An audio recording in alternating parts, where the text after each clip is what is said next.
pourrait ouvrir nos Bibles dans l'Évangile de Matthieu, au chapitre 26, verset 26. Pendant qu'il mangeait, Jésus prit du pain et prononça la prière de bénédiction, puis il le rompit et le donna aux disciples en disant « Prenez, mangez, ceci est mon corps. » Il prit ensuite une coupe et remercia Dieu, puis il la leur donna en disant « Buvez-en tous, car ceci est mon sang, le sang de la nouvelle alliance qui est versé pour beaucoup, pour le pardon des péchés. »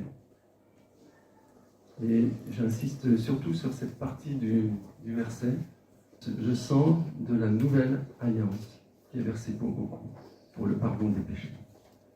Après, dans Marc, il est dit exactement la même chose, et dans Luc, à peu près pareil aussi. On peut lire aussi dans Luc, au chapitre 22, au verset 20, « Cette coupe est la nouvelle alliance en mon sang qui est versée pour vous. » Voilà, aujourd'hui, on a encore eu ce privilège de partager le repas du Seigneur. Et on aime lire ce qu'il a dit à ce sujet. Il a dit, on l'a 3 fois dans les évangiles, il avait réuni ses disciples. On a été vraiment touchés ce matin par le culte. Enfin, moi, j'ai été vraiment touché par le culte. Cet amour du Seigneur, ce renoncement complet. Alors qu'il était juste, qu'il était saint, il a donné sa vie pour des pécheurs, pour le salut, pour le pardon des péchés.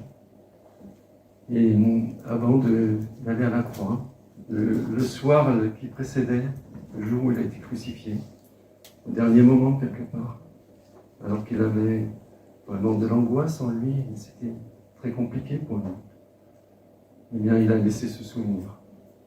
Et il dit c'est mon sang, ce sang, ce verre que je vous donne demain, c'est mon sang. C'est bien que ce n'était pas physiquement son sang, il faut bien insister là-dessus.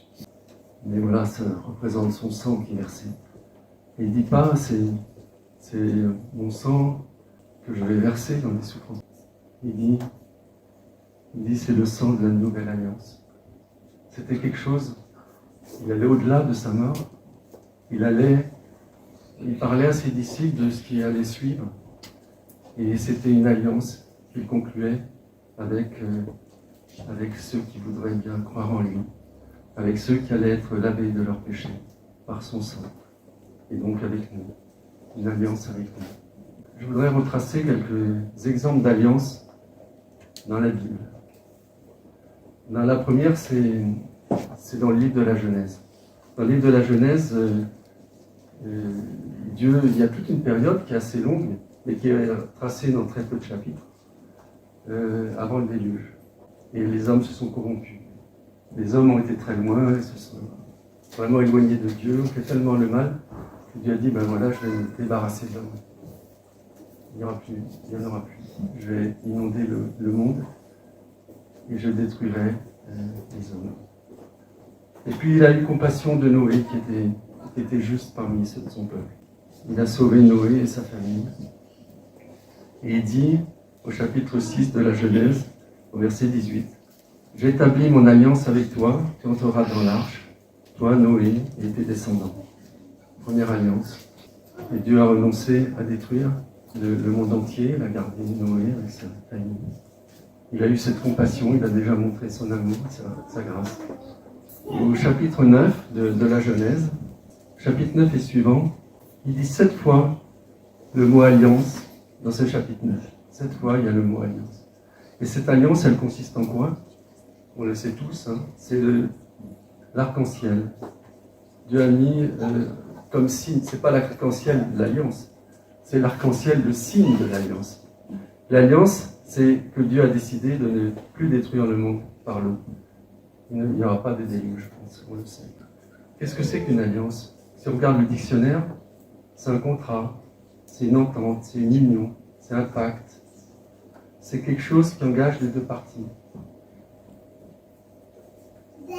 Dieu s'engageait, il a mis son arc dans la nuée, on avait ce témoignage. Et en contrepartie, il n'a rien demandé à l'homme, mais sous-entendu, c'était « ne recommence pas ». C'était ça qu'il disait à l'homme, il disait « ne recommence pas à agir comme tes ancêtres, je pars sur sur quelque chose de nouveau. Et maintenant, voilà, je ne vais plus détruire le monde. On sait ce qui s'est passé. On sait que de fil en aiguille, on est redevenu pécheur, à de nouveau fait ce qui est contre Dieu. Et on arrive dans une période maintenant où vraiment on est au bout du bout.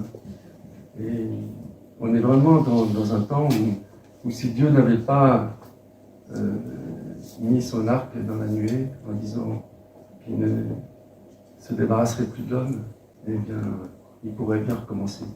Mais voilà, Dieu, lui, il tient sa promesse. Le contrat, l'homme n'a pas tenu sa partie, mais Dieu tient la sienne quand même.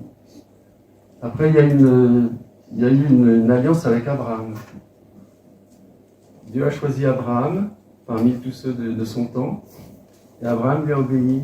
Abraham recherchait Dieu, était proche de Dieu, et Dieu était proche de lui. Et alors, il lui a aussi fait une promesse. Déjà, Abraham lui a obéi, il est sorti de son pays, et il a eu la foi, il a cru ce que Dieu lui disait, il avait confiance en Dieu, et il est parti sans savoir où il allait. Et il n'avait pas d'enfant. On connaît aussi l'histoire. Et Dieu lui a fait une promesse. Il lui a dit, tu auras une descendance innombrable comme les étoiles.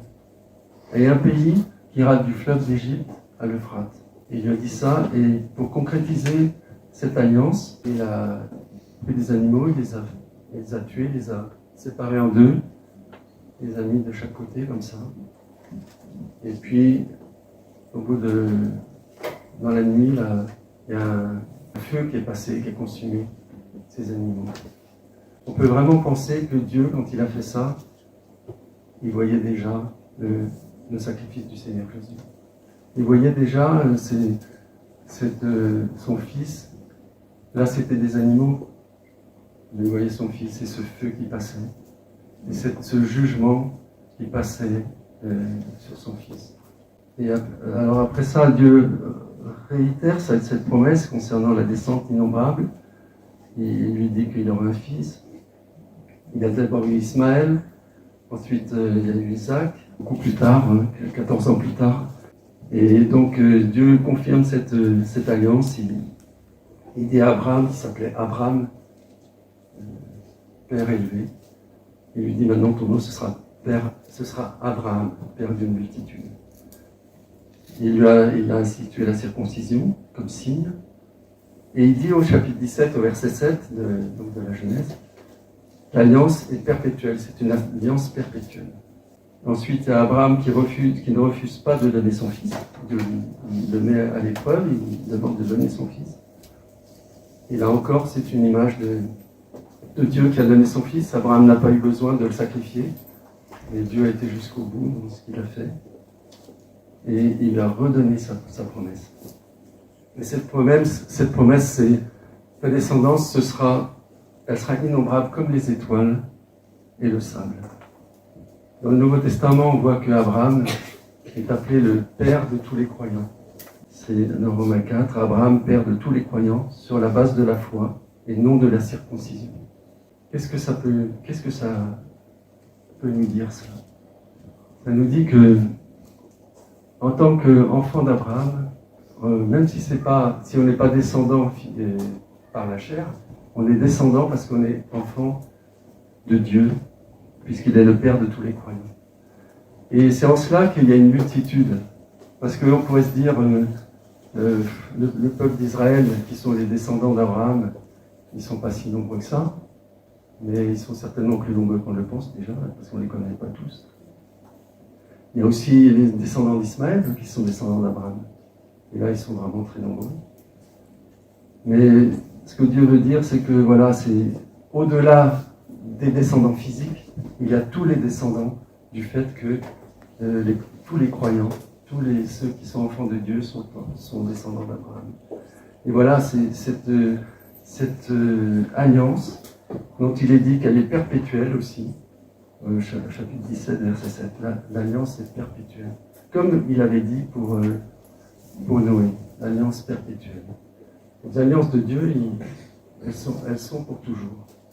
Après ça, il y Il y a la troisième, c'est Moïse. Il y a une alliance là encore. Au pied du mont Sinaï, Moïse écrit les paroles de la loi. Il fait offrir des sacrifices et il est dit qu'il lit le livre de l'Alliance. Alors Moïse, quand ils sont arrivés au pied du mont Sinaï, il est monté une première fois sur la montagne et déjà avec des anciens, il y avait de la fumée, ça faisait peur. Et bon, il n'est pas resté tellement longtemps, mais Dieu lui a donné déjà une première partie de la loi. Et il l'a écrit dans un livre. Et Moïse a écrit cette loi dans un livre. Il est revenu vers les fils d'Israël, donc ça c'était avant le veau d'or, avant les tables de la loi. Et il a lu toutes ces prescriptions au peuple. Le peuple, qu'est-ce qu'il a dit? Il a dit « Oh, nous ferons tout ce que Dieu nous demande ». Et puis là, il est parlé de ce livre comme le livre de l'Alliance. Et il est dit aussi que le sang de l'Alliance a été aspergé sur le peuple, au verset 8 de l'Exode 24. Moïse a aspergé le sang parce qu'il y a eu des sacrifices qui ont été faits sur le peuple. Et l'Alliance a été concrétisée. Le peuple a dit « Nous ferons tout ce que Dieu a demandé ». Moïse a entériné cela et l'Alliance a été conclue. Mais toujours pareil, hein, qu'est-ce qui s'est passé après, on le sait. Hein. Ce que je voulais surtout souligner dans cette alliance de Moïse, c'est ce que Dieu a fait quand Moïse est monté sur la montagne ensuite, 40 jours, 40 nuits. Dieu lui a montré l'image de l'arche, qui est appelée l'arche de l'Alliance. Cette arche de l'Alliance, elle est très importante, parce que c'était un coffre en bois, recouvert d'or. Alors quand il est redescendu, bon, il y a eu le veau d'or, il est remonté, il est redescendu, ça a été long, compliqué tout ça. Mais après, ils ont construit l'arche, telle que Moïse l'avait vue. Et cette arche, c'est vraiment une image du Seigneur magnifique. Hein. Et elle nous parle à l'avance de la nouvelle alliance.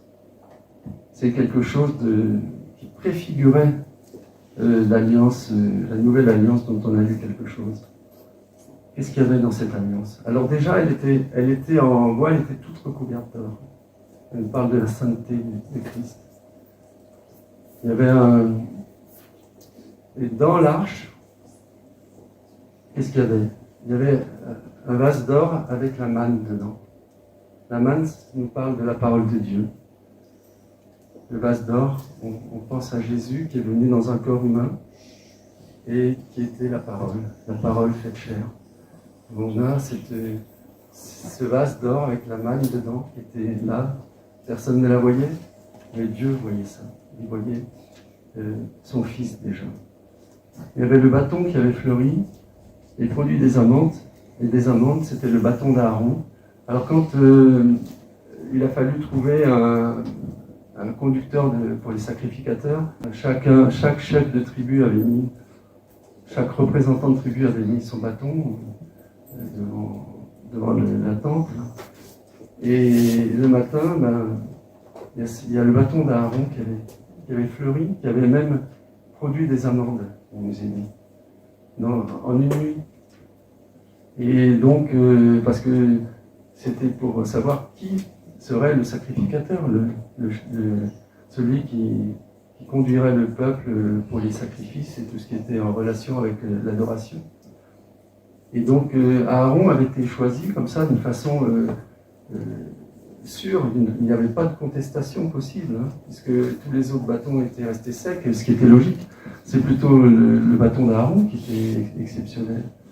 Et donc Dieu avait dit, Moïse avait pu dire, voilà, c'est Aaron qui est désigné.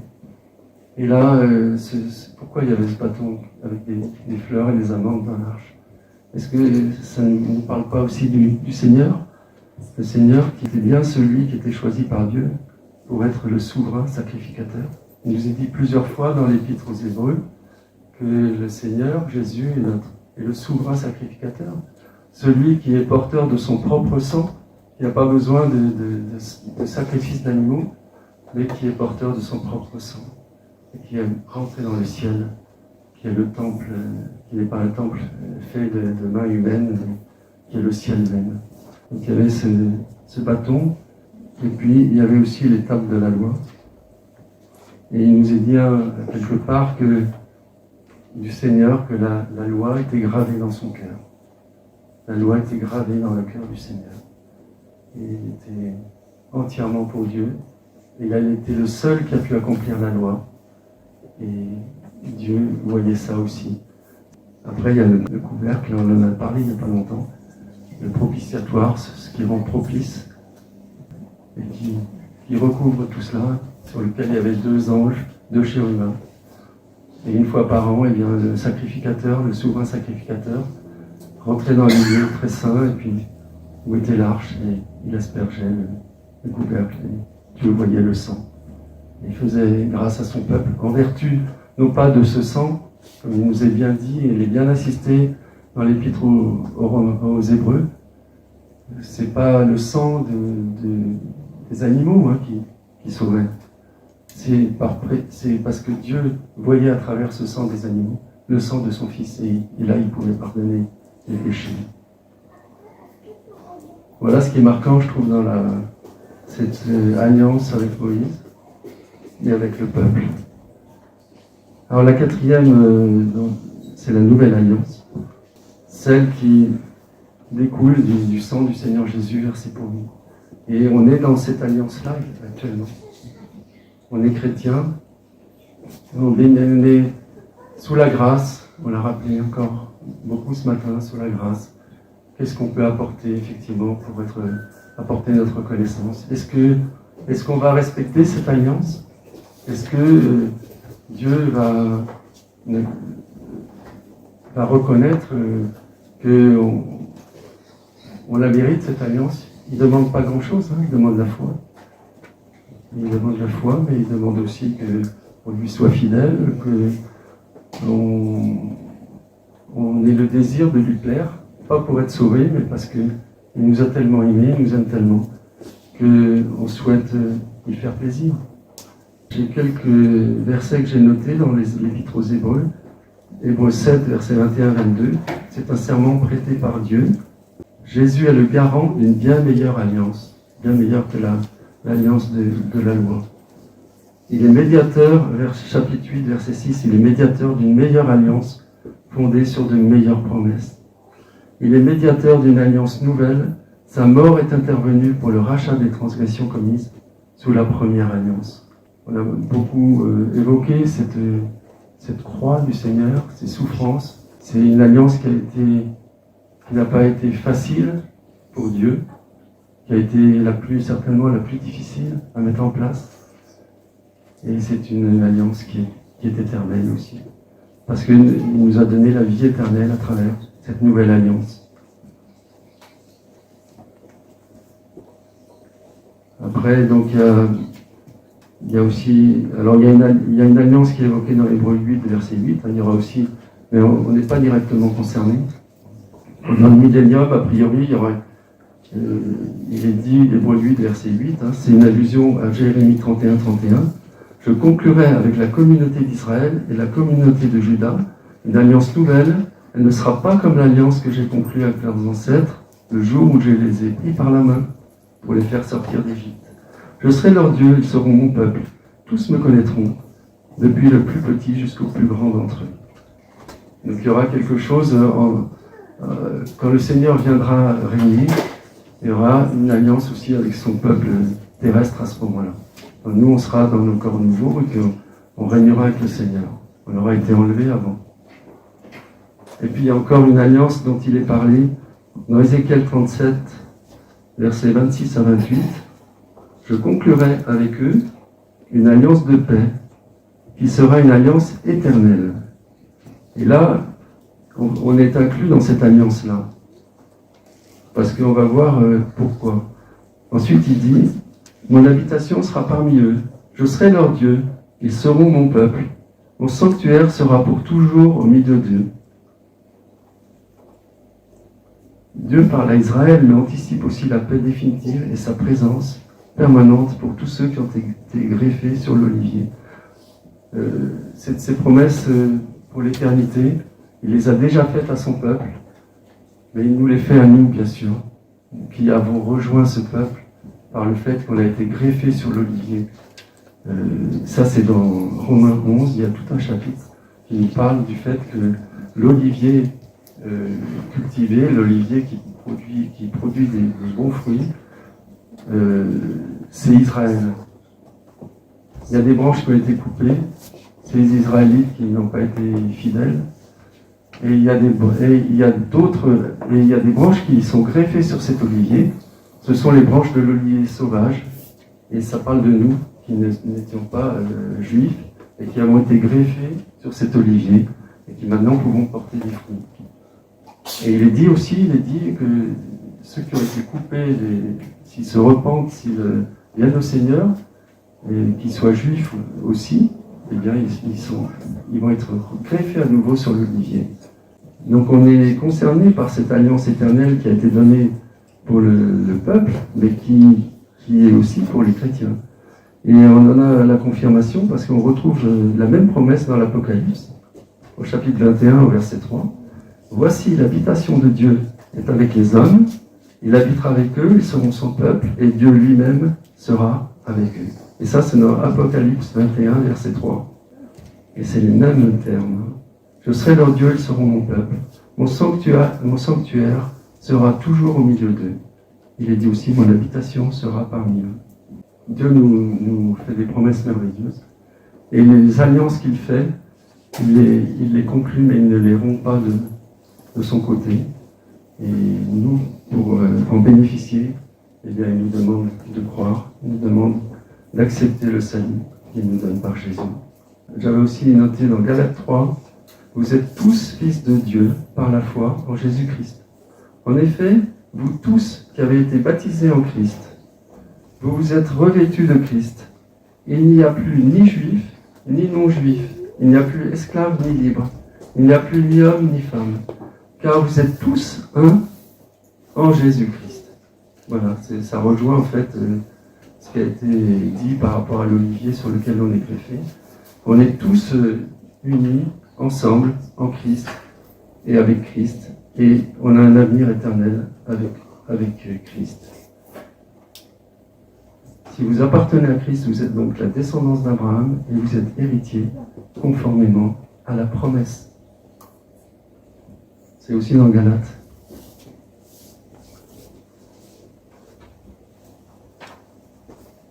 Dieu a fait des choses magnifiques. Et Dieu ne revient pas sur ce qu'il a dit, sur ce qu'il a fait. On peut lui faire confiance, on sait qu'on est sauvé, on sait qu'on sera dans le ciel, on sait que son habitation sera avec nous, qu'on sera dans sa maison. On sait que toutes les promesses qu'il a faites, elles se réaliseront. Et il nous demande de croire en ce salut merveilleux qu'il nous a offert. Et merci au Seigneur, merci Seigneur, de nous avoir fait participer à des choses aussi grandes, aussi merveilleuses, qui nous dépassent complètement. C'est toi qui as tout fait, c'est toi qui as souffert pour nos péchés, c'est toi qui nous as donné la vie éternelle, c'est toi qui a versé ce sang de la nouvelle alliance, une alliance éternelle, merveilleuse. Merci.